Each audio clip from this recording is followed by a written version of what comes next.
Wow, that was so good. Won't he do it? Yeah, I wrote it in all caps at the bottom of my notebook because I'm sitting here getting this download of like the journey of obedience, and at the end when I do number 7 that he realigns you and you realize that all along he's been building, it's like it was like real time, like what he do it? Oh my Yeah. gosh, he's so good. It's so it won't he do it? I mean, just so awesome how this all like played out. Like I had thought of it, this like popped up on a run yesterday, but then I thought about it again late last night, but didn't have time to reach out to you, Hope. So when I texted you around 8:30 today, Yeah.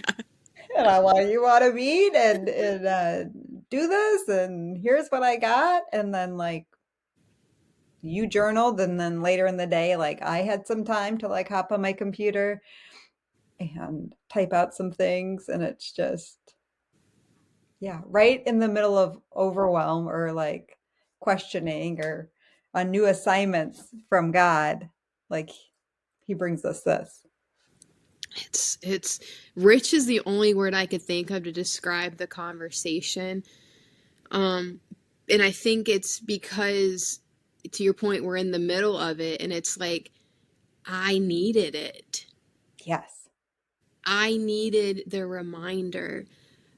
And you were saying God was telling you when you were talking the episode, like, girl, now it's your time to practice what you preach. And Mhm. we need those moments. Yeah. It's so, again, going back to arrogance and pride, like, it's so easy to be self equipped. Yes. And then we become dependent on just having the knowledge. And God's like, okay, well, now apply it. Right. And it's like, ew. Right. Ugh, truly. Yeah. He's like, you ain't been doing these podcast episodes for nothing, girl. That's the truth.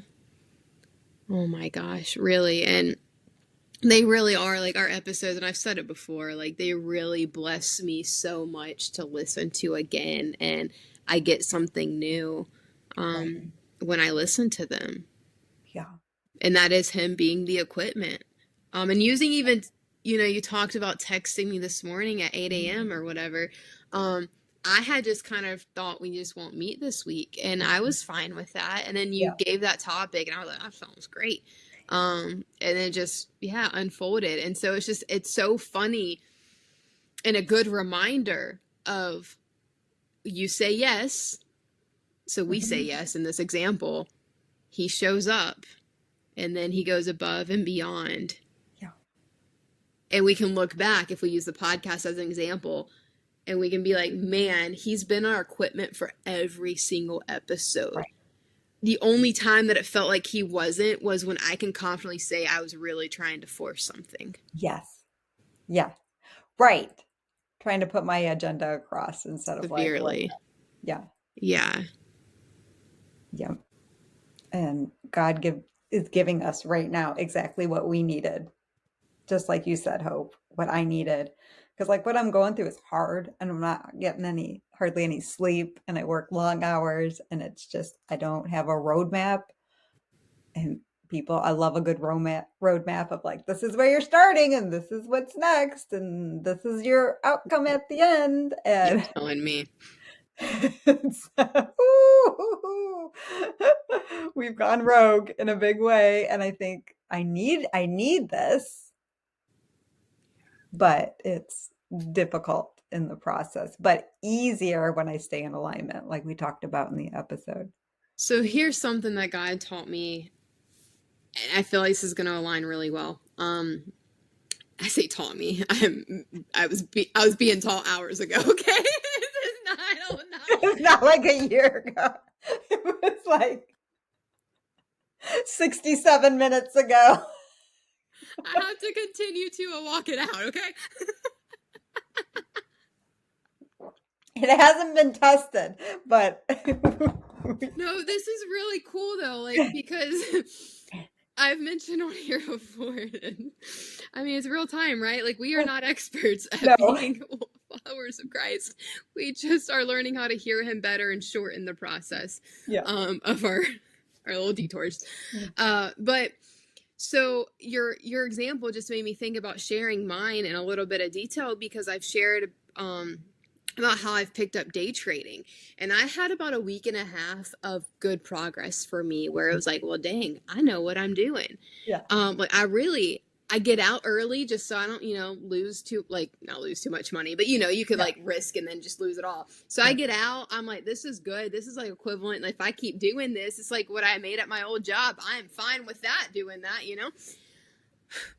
Well, yesterday, no bueno of a deo. Real bad. And I instantly knew that I needed to stop. Mm-hmm. But with day trading, I tell people it is the greatest test of the fruit of the spirits in you. All of it. Self-control, patience, everything. And it gets so heavy in your chest. And I'm like, God, I feel you telling me to stop, but I'm still watching the dang market, right? And I'm like, Yeah. oh, I knew I was right. I messed up. And then bam, I get back in. Nope. No, that was wrong, Hope. And I was in a hole that day. Like, I'm not like we lost, our entire bank account or anything. Yeah. Like, I'm still ahead. But like, that was a punch to every part of my being, Mm-hmm. because it erased days of work. Yes. Because of lack of self-control. Mm-hmm. Now, here's the thing what I'm getting to tie into your story. All of a sudden, while I'm using, I've mentioned this before, my journal for trade, and I use it like an actual journal, the term popped in my head of decision fatigue. Yes. And he's like, Hope, the reason that this keeps happening isn't so much that you suck, right? All the things I'm questioning about myself and being challenged with. It's that you haven't set yourself up to not have decision fatigue. And when those moments happen and you're going backwards, you don't have a plan. So now you're having to make all these one-off decisions all in a moment, and you mess up, and decision fatigue messes you up even more. Yeah. And you get out of control. Mm-hmm. And so he had me today sit down and come up with a better plan to prevent decision fatigue. Decision fatigue happens no matter what you're in, but I think doing stocks is the worst because it's firing on all cylinders in very dramatic, intense ways. Decision fatigue will set in every time we don't have a plan with the Lord. It doesn't even need to be, this is what led me to this, your little roadmap you're talking about. It's just letting him lead. Yes.